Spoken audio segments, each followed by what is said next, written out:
Most of these chargers include built-in protection against DC current leakage. To verify that this protection is working, we can use our device together with the MultiCheck 6010 multifunction tester.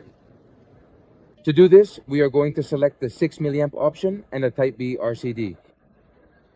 First, we can perform the ramp test to verify the minimum current at which the protection trips.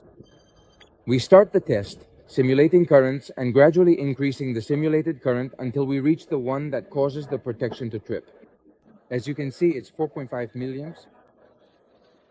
On the other hand, we can also simulate the time it actually takes for the protection mechanism to trip. To do this, we are going to reset the charger unit and then simulate a current of 6 milliamps in order to check the tripping time duration. In this case, the tripping time is 92 milliseconds. In this way, we verify the correct operation of the internal protection and the safety of both the user and the car.